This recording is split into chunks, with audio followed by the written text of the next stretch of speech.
हाय दोस्तों, study with आंसू में आपका स्वागत है। आज हम संवैधानिक विकास के संबंध में जो कल क्लास चला था उससे आगे पढ़ाएंगे। ठीक है, कि संविधान के विकास से संबंधित क्या क्या बातें हैं। सबसे पहले कल जो क्लास हो चुका उसके आगे 1857 का शासन अधिनियम। ठीक, यह क्यों बनाया गया था? जब 1857 की क्रांति हुई थी, ठीक, और महारानी को ऐसा लगा कि यह क्रांति जो भारत में आंदोलन, प्रथम आंदोलन के नाम से जाना जाता है, यह दोबारा ना हो, इसके लिए इन्होंने ब्रिटिश शासन के द्वारा किए गए कुछ सुधार थे। ठीक, क्योंकि यह क्रांति दोबारा अगर हो गई तो जो ईस्ट इंडिया कंपनी भारत में शासन कर रही थी उसका शासन समाप्त हो जाएगा। इसलिए महारानी के द्वारा यही इस अधिनियम के अंतर्गत कुछ सुधार किए गए। जब से सबसे पहले उसमें सुधार था, जो शासन था ईस्ट इंडिया के जो सचिव थे और बोर्ड ऑफ कंट्रोल और बोर्ड ऑफ डायरेक्टर थे, उसको समाप्त कर दिया गया था। ठीक, इसमें बोर्ड ऑफ डायरेक्टर और बोर्ड ऑफ कंट्रोल और बोर्ड ऑफ डायरेक्टर को पद को समाप्त कर दिया गया था। ठीक, इस शासन के अंतर्गत। ठीक, और जो शासन था सीधे महारानी के साथ सीधे शासन महारानी के हाथों में चला गया। ठीक, जब 1858 भारत शासन अधिनियम आया तब ब्रिटिश सरकार ने कुछ सुधार किए अपने शासन में और बोर्ड ऑफ कंट्रोल और बोर्ड ऑफ डायरेक्टर को समाप्त कर दिया और शासन सीधे महारानी विक्टोरिया के महारानी जो वहाँ की थी उनके हाथों में चला गया। ठीक, इसके बाद में नया पद एक बना। इन दो पदों को समाप्त करने के बाद एक नया पद बना जिसका नाम है राज्य सचिव, जो ब्रिटिश सचिव और राज्य सचिव के नाम से जाना जाता था। इसके अंतर्गत अर्थव्यवस्था संबंधी मामले और अखिल भारतीय संबंधी मामले जो भी थे, अगर कोई भी योजना बनती या कोई भी अखिल भारतीय सेवा संबंधित निर्णय था या होता, राज्य सचिव की राय लेना अनिवार्य था। जैसे अगर कोई किस बजट को किस तरीके से पेश किया जाना चाहिए और कौन से सुधार इस समय सेना में करना चाहिए, उन समस्त मामले की जो राय थी वह राज्य सचिव के से लेना अनिवार्य था। ठीक, और 1 नवंबर 1858 को जब महारानी ने यह घोषणा की थी, उस घोषणा को जो भारतीयों के जो शिक्षित वर्ग थे, ठीक, जो पढ़े लिखे भारत में थे, उन वर्गों ने इसे भारतीय शिक्षा का और उसे भारतीय अधिकारों का मैग्ना कार्टा कहा। ठीक, एक बार दोबारा, जब 1858 भारत शासन अधिनियम जारी हुआ या बना, तब इससे पहले एक भारतीय आंदोलन हुआ, इसे प्रथम भारतीय स्वतंत्रता संग्राम कहा गया। वह दोबारा ना हो, इस संबंध में महारानी ने अपनी जो ईस्ट इंडिया कंपनी या जो भी व्यापारिक मामले थे उनमें सुधार किया। ठीक, और सीधे शासन अपने हाथों में ले लिया और बोर्ड ऑफ कंट्रोल और बोर्ड ऑफ डायरेक्टर को समाप्त कर दिया। ठीक, और एक नए पद का सृजन किया जिसे राज्य सचिव कहा गया था। और राज्य सचिव अर्थव्यवस्था संबंधी मामले और प्रशासनिक मामले, अखिल भारतीय सेवाएं थी, ठीक, उन संबंधी मामले को के निर्णय में अपनी राय जरूर देता था। ठीक, और 1 नवंबर 1858 में जब महारानी ने जो भी घोषणाएं की या जो भी निर्णय दिए, उन निर्णयों से भारतीय जो शिक्षित वर्ग थे वो खुश हुए और उन्होंने इसे भारतीय अधिकारों का मैग्ना कार्टा कहा। ठीक, इसके बाद में एक है 1861 भारतीय परिषद अधिनियम। ठीक,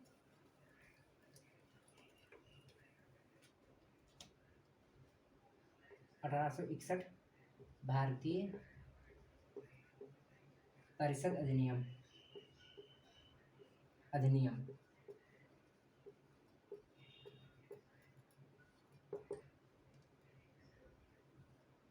भारतीय परिषद अधिनियम क्या कहता है?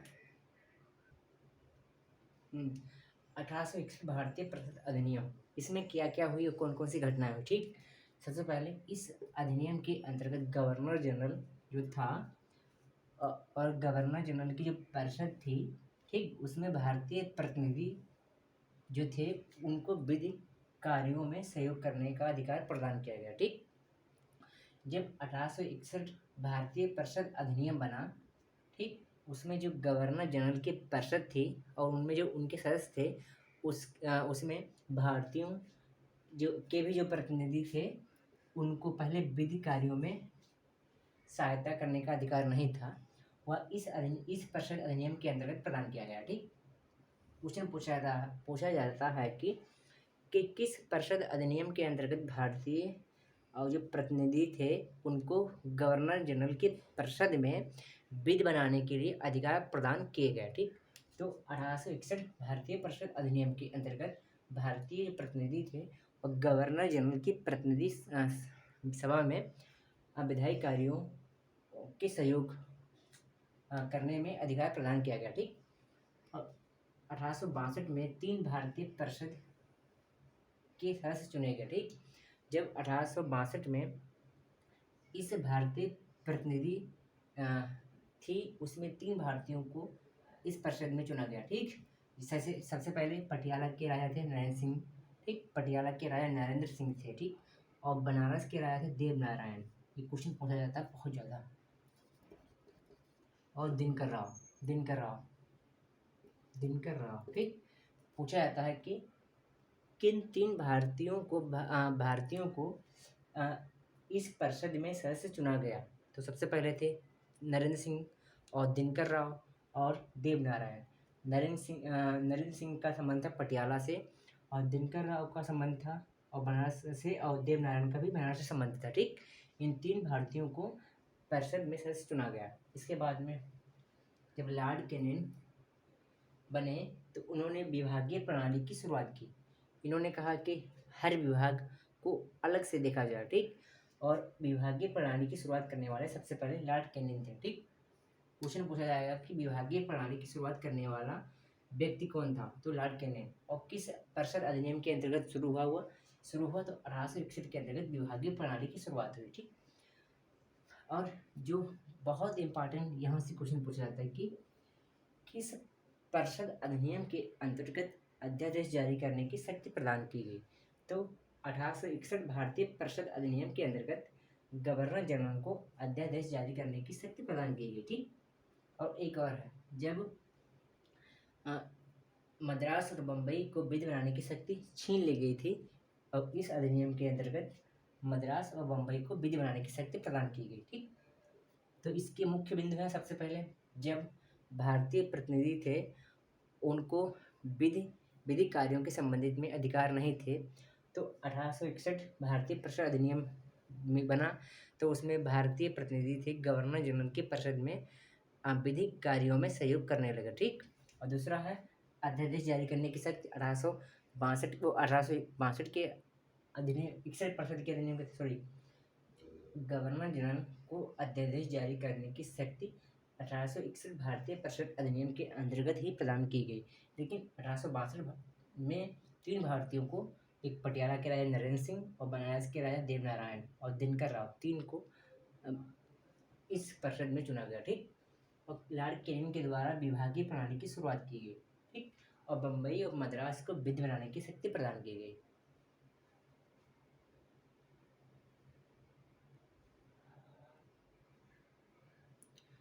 जब 1861 का भारतीय परिषद अधिनियम के बाद 1892 का भारतीय परिषद अधिनियम बना तो उसमें कौन कौन से मुख्य बिंदु थे। सबसे पहले भारतीयों को बजट पर बहस करने की अनुमति प्रदान की गई। ठीक है, यहाँ से क्वेश्चन भी पूछा जाता है कि भारतीयों को बजट पर बहस करने की अनुमति कब प्रदान की गई। ठीक, तो 1892 भारतीय परिषद अधिनियम के अंतर्गत बजट पर बहस करने की अनुमति प्रदान की गई। ठीक, और मतदान का अधिकार भी दे दिया गया क्योंकि जो वहाँ पे गवर्नर जनरल की परिषद थी उसमें भारतीयों को मतदान देने का अधिकार नहीं था और इस अधिनियम के अंतर्गत 1892 अधिनियम के अंतर्गत मतदान का भी अधिकार दे दिया गया था उस परिषद में। ठीक है, और निर्वाचन पद्धति आरंभ की गई और उसी गवर्नर जनरल की परिषद में जब निर्वाचन पद्धति आरंभ की गई इस अधिनियम के अंतर्गत तो भारतीयों के जो सदस्य थे उनको भी निर्वाचन करने का अधिकार मिल गया था। ठीक है, वो भी उस परिषदीय सदस्य में खड़े हो सकते थे। और चौथा है मनोनीत सदस्यों की संख्या बढ़कर जो उस परिषद में सबसे पहले 1861 में 3 भारतीयों को उस परिषद में चुना गया था। एक देवनारायण राव और नरेंद्र सिंह और इसके एक और थे, पटियाला के राजा नरेंद्र सिंह और दिनकर राव और देवनारायण, 3 सदस्य थे। उनकी संख्या पहले उस जो गवर्नर जनरल की परिषद थी, टोटल संख्या पहले 10 थी और उसमें जो मनोनीत सदस्य थे सिर्फ 10 चुने जा सकते थे और उसकी संख्या बढ़ाकर 16 कर दी गई थी। ठीक, कि अब गवर्नर जनरल की परिषद में 16 सदस्यों को चुना जा सकता है। ठीक है, और कुछ सीमाएं के अंतर्गत जनहित, जैसे जनहित मामले थे उस पर भारतीय प्रश्न पूछ सकते थे। ठीक, सिर्फ जनहित मामले में जो जनता की हित संबंधी मामले थे उस पर सिर्फ प्रश्न पूछा जा सकता था परिषद में, और किसी मामले में प्रश्न पूछने का अधिकार नहीं था। ठीक, तो 1892 अधिनियम, भारतीय परिषद अधिनियम कहता है कि बजट पर बहस करने की अनुमति प्रदान की गई थी इस परिषद अधिनियम के अंतर्गत, और मतदान देने का अधिकार भी इस अधिनियम के अंतर्गत प्रदान किया गया। ठीक, और निर्वाचन पद्धति में को भी इस अधिनियम के अंतर्गत आरंभ किया गया और मनोनीत सदस्यों की संख्या 10 से 16 कर दी गई थी 1892 की परिषदीय अधिनियम के अंतर्गत। और कुछ सीमा के अंतर्गत जनहित मामले, जैसे जनता के क्या हित हैं, क्या दुराचार हो रहा है, क्या अत्याचार हो रहा है, उन समस्त जो दैनिक मामले उन सदस्यों के सामने जनता द्वारा रखे जाते थे, तो उन जनता के मामलों को परिषदीय सदस्य जो गवर्नर जनरल की परिषद थी उससे प्रश्न पूछा जा सकता कि भारतीयों के द्वारा कि ये अत्याचार भारतीयों पर क्यों हो रहा है और जनता इस मामले में आपसे ये प्रश्न पूछना चाहती है। तो ये समस्त जनहित मामले संबंधित प्रश्न भारतीय परिषद में पूछने का अधिकार इस अधिनियम के अंतर्गत प्रदान किया गया। ठीक,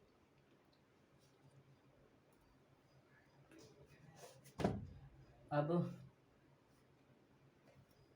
1892 हो गया। फिर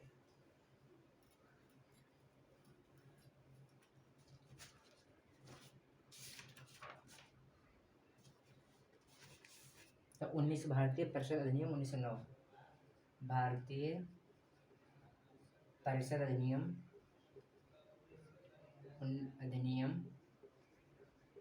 भारतीय परिषद अधिनियम 1909। ठीक, और इस अधिनियम में क्या क्या हुआ, जब भारतीय परिषद अधिनियम 1909 बना, ठीक है, जब भारतीय परिषद अधिनियम 1909 बना तो उसमें किन किन बातों को ध्यान दिया गया, किन किन बातों को रखा गया। सबसे पहले जो भारतीय थे जनहित मामले में प्रश्न पूछ सकते थे और किसी मामले में प्रश्न पूछने का अधिकार नहीं दिया गया था। ठीक है, तो जो 1909 अधिनियम बना तो उसमें भारतीयों को प्रश्न पूछने का अधिकार भी प्रदान किया गया। ठीक है, पूरे प्रश्न पूछने का अधिकार दे दिया और बजट पर संकल्पना करने का अधिकार, बजट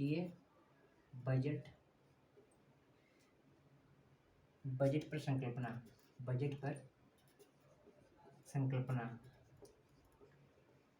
संकल्पना का अधिकार। ठीक है, कि बजट पर वह अपने विचार दे सकते हैं कि किस प्रकार की बजट होने चाहिए। सबसे पहले पूरे प्रश्न पूछने का अधिकार इस अधिनियम के अंतर्गत प्रदान किया गया था। ठीक है, और दूसरा यहाँ से क्वेश्चन बहुत ज़्यादा पूछा जाता है कि यहाँ से कि किस भारतीय परिषद अधिनियम के अंतर्गत भारतीय विधायिका में कुछ निर्वाचित सदस्यों को मंजूरी प्रदान की गई। ठीक है, कि कुछ कौन सा भारतीय परिषद अधिनियम है जिसमें भारतीयों को विधायिका में निर्वाचित सदस्यों को मंजूरी प्रदान की गई। ठीक है, तो विधायिका में कुछ निर्वाचित सदस्यों को भी मंजूरी प्रदान की गई। ठीक, ये क्वेश्चन पूछता है। अब पृथक निर्वाचन प्रणाली की व्यवस्था 1909 के अंतर्गत की गई। जब मार्ले मिंटो भारत में आए, मार्ले सचिव थे और मिंटो वायसराय थे, तब आया तो पृथक निर्वाचन प्रणाली का जनक मार्ले मिंटो को माना जाता है। इन्हें सांप्रदायिक निर्वाचन प्रणाली का भी जनक कहा जाता है, क्योंकि इन्हीं दोनों लोगों के द्वारा ही भारत में पृथक निर्वाचन प्रणाली की शुरुआत हुई और मुस्लिमों और गैर मुस्लिम, जो मुस्लिम नहीं थे, हिंदू थे, कांग्रेसी थे, उनको अलग अलग निर्वाचन व्यवस्था की इस अधिनियम के अंतर्गत बात की गई। और इस अधिनियम के अंतर्गत presidency corporation chamber of commerce, जमींदारों और विश्वविद्यालयों की अलग प्रतिनिधि की व्यवस्था की गई कि जो भी संस्थाएं थीं और जो भी विद्यालय जमींदारी थे उनमें समस्त मुस्लिम और कांग्रेसी या गैर कांग्रेसी सदस्यों को चुना गया और इस अधिनियम के अंतर्गत ही पृथक निर्वाचन प्रणाली की शुरुआत की गई। यहाँ से क्वेश्चन तीन क्वेश्चन। एक, पूरक प्रश्न पूछने का अधिकार किस भारतीय परिषद अधिनियम के अंतर्गत प्रदान किया गया? 1909। लेकिन जनहित मामले में प्रश्न पूछने का अधिकार 1892 में, जो पहला इससे पहले बता चुके हैं, उसमें प्रदान किया गया था। ठीक है। और विधायिका में कुछ भारतीय निर्वाचित सदस्य चुने गए, मंजूरी प्रदान की गई। ठीक है। और पृथक निर्वाचन प्रणाली की व्यवस्था इस अधिनियम के अंतर्गत की गई। और इसके आगे 1919 भारतीय शासन अधिनियम, इसके आगे 1919 भारत शासन अधिनियम, फिर 1935।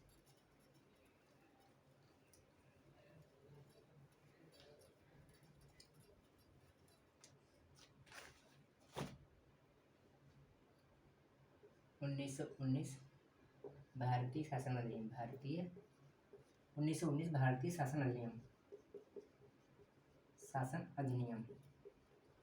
अभी तक भारतीय 1909 तक भारतीय परिषद अधिनियम था, अब शासन अधिनियम यहाँ से बना, क्योंकि 1919 के अंतर्गत भारतीय परिषद अधिनियम को भी समाप्त कर दिया गया, उसका नाम बदलकर भारतीय शासन अधिनियम कर दिया गया था। ठीक है। जब 1909 भारतीय शासन अधिनियम समाप्त होने के बाद 1919 भारतीय शासन अधिनियम बना। ठीक। तो उसके अंतर्गत कौन कौन सी व्यवस्था की गई जो 1909 में नहीं थी? सबसे पहले इसमें 2 सदन की व्यवस्था की गई। ठीक। इसमें 2 सदनों की व्यवस्था की गई थी। एक क्वेश्चन बहुत बार पूछा गया कि द्विसदनात्मक व्यवस्था की बात कब की गई? ठीक है। यहाँ से क्वेश्चन पूछा जाता है कि भारत में 2 सदनात्मक व्यवस्था की किस अधिनियम के अंतर्गत या किस शासन के अंतर्गत बात की गई? तो 1919 के अधिनियम के अंतर्गत भारत में 2 सदनात्मक व्यवस्था की बात की गई। ठीक, की गई। और इस अधिनियम के अंतर्गत ही भारतीय ईसाई और सिख जो थे, आंग्ल भारतीय और यूरोपीय जो भारत में रह रहे थे व्यक्ति, उनके लिए भी पृथक निर्वाचन संबंधित जो मामले थे उनका विस्तार किया गया। ठीक, कि किन किन क्षेत्रों में कौन कौन सदस्य होना चाहिए। और एक और था, इस अधिनियम के अंतर्गत लोक सेवा आयोग का गठन करने का प्रावधान किया गया, जो 1926 में बना। और इस आयोग का नाम था ली आयोग। ली आयोग के द्वारा 1926 में लोक सेवा आयोग का गठन किया गया, लेकिन यह प्रावधान 1919 के भारत शासन अधिनियम के अंतर्गत बना। ठीक। और 1927 साइमन कमीशन, जब 1919 अधिनियम बना, शासन अधिनियम बना, तो उसकी जांच करने के लिए 1927 साइमन कमीशन बना। ठीक। इस अधिनियम की जांच करने के लिए ही, भारत शासन अधिनियम की जांच करने के लिए ही 1927 में साइमन कमीशन का गठन किया गया। ठीक। जो 1928 में भारत में आई। इसको हम आगे जब मेडिएवल हिस्ट्री होगी तो उसको बताएंगे। इसको सिर्फ यहाँ तक ही समाप्त करेंगे कि जब 1919 भारतीय शासन अधिनियम बना, उसकी जांच करने के लिए ही 1927 में साइमन कमीशन बनी और 1928 में भारत में आई। इसमें कोई भी भारतीय नहीं था और सिर्फ अंग्रेज ही थे। ठीक। सबसे अधिक क्वेश्चन यहाँ से पूछा जाता है कि भारत के किस शासन अधिनियम में 2 सदनात्मक व्यवस्था की बात की गई? तो भारत के शासन अधिनियम 1919 में भारत में 2 सदनात्मक व्यवस्था की बात की गई और मॉन्टेग्यू चेम्सफोर्ड सुधार के नाम से ही इस शासन अधिनियम को जाना जाता है। 1919 के अधिनियम में उस समय बादशाह और सचिव मॉन्टेग्यू चेम्सफोर्ड थे। उनके ही नाम को ही, जैसे उनके नाम मॉन्टेग्यू चेम्सफोर्ड था, इस भारतीय शासन के अधिनियम में जो भी सुधार हुए इन लोगों के नाम से ही प्रसिद्ध होंगे, इसलिए इस शासन अधिनियम को ही मॉन्टेग्यू चेम्सफोर्ड सुधार अधिनियम के नाम से भी जाना जाता है। ठीक है। अब 1935 भारत शासन अधिनियम, जब 1935 में किन चीज़ों की स्थापना हुई, इसके बाद में हम अपनी क्लास समाप्त करेंगे। ठीक। भारत में 2 सदनात्मक व्यवस्था की बात 1919 में की गई। यहाँ से क्वेश्चन बहुत पूछा जाता है। अब 1935 भारत शासन अधिनियम, 1935 भारत शासन अधिनियम, शासन अधिनियम, ठीक, कि इस अधिनियम के अंतर्गत किन किन चीज़ों को रखा गया। ठीक, सबसे पहले जो प्रांतों में जो सदनात्मक व्यवस्था थी उसको समाप्त कर दिया गया था। ठीक, जब 1935 भारत शासन अधिनियम बना तो वह किन किन जो कमी थी जो 1919 शासन अधिनियम में जो कमी रह गई थी उनको सुधारा था भारत शासन अधिनियम 1935 में। ठीक है, इसमें सबसे पहले प्रांतों में जो द्वैध शासन 1919 के अंतर्गत लगा था इसको समाप्त कर दिया गया था। ठीक है, 1935 अधिनियम के अंतर्गत भारत में प्रांतों में द्वैध शासन की व्यवस्था को समाप्त कर दिया गया था। और दूसरा था, यहाँ से क्वेश्चन पूछा जाता है कि प्रांतों में द्वैध शासन की स्थापना 1919 के अंतर्गत की गई थी।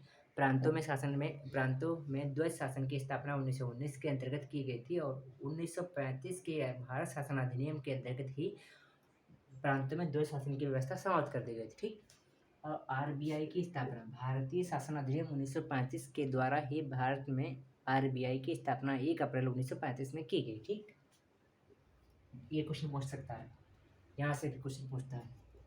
भारत शासन अधिनियम 1935 में बहुत क्वेश्चन पूछे जाते हैं और ये कहा जाता है कि भारत के संविधान के निर्माण में सबसे ज़्यादा किस शासन अधिनियम का योगदान रहा। तो उसमें भारत शासन अधिनियम 1935 का सबसे ज़्यादा योगदान भारतीय संविधान के निर्माण में रहा। ठीक, और सर्वोच्च न्यायालय की स्थापना 1937 में की गई। भारतीय सर्वोच्च न्यायालय की स्थापना 1937 में की गई। ठीक, सर्वोच्च न्यायालय की स्थापना किस शासन अधिनियम के अंतर्गत की गई। तो भारतीय शासन अधिनियम 1935 के अंतर्गत ही सर्वोच्च न्यायालय की स्थापना की गई। और केंद्र में द्वैध शासन की स्थापना की गई। प्रांतों में द्वैध शासन समाप्त किया गया जब भारतीय शासन अधिनियम 1919 में प्रांतों में द्वैध शासन लागू था और उसको समाप्त करके केंद्र में द्वैध शासन की व्यवस्था की गई थी। जैसे और इसी समय ही केंद्र व राज्यों के बीच सूचियों का प्रावधान किया गया। जो राज्य सूची, समवर्ती सूची और संघ सूची, 3 सूचियां हैं, तो उसका प्रावधान भारत शासन अधिनियम 1935 के आधार पर ही है। और केंद्रों में द्वैध शासन लागू किया और प्रांतों में समाप्त किया। और इंग्लैंड में जो भारतीय परिषद की वहाँ पे स्थापना की गई थी कि कोई भी कार्य वहाँ पहले परमिशन लेनी पड़ती थी, फिर कार्य भारतीय में होता था, उसको पूर्णतः यहाँ समाप्त कर दिया गया था। ठीक है, भारतीय परिषद इंग्लैंड में जो बनी थी, भारतीय परिषद जो इंग्लैंड में बनी थी उसको पूर्णतः समाप्त कर दिया गया था भारत शासन अधिनियम 1935 के अंतर्गत। ठीक है, अब हम भारत के संविधान की जो अगला क्लास आएगा उसको बताएंगे। जो हम 1935, 1919 और 1892, 1861, 1862 जो भी परिषद अधिनियम या शासन अधिनियम बताए हैं उनसे क्वेश्चन आवश्यक रूप से पूछा जाता है। ठीक है, अब हम अपनी क्लास को समाप्त करेंगे। दोस्तों, हमारे चैनल को सब्सक्राइब कीजिए और लाइक कीजिए। धन्यवाद।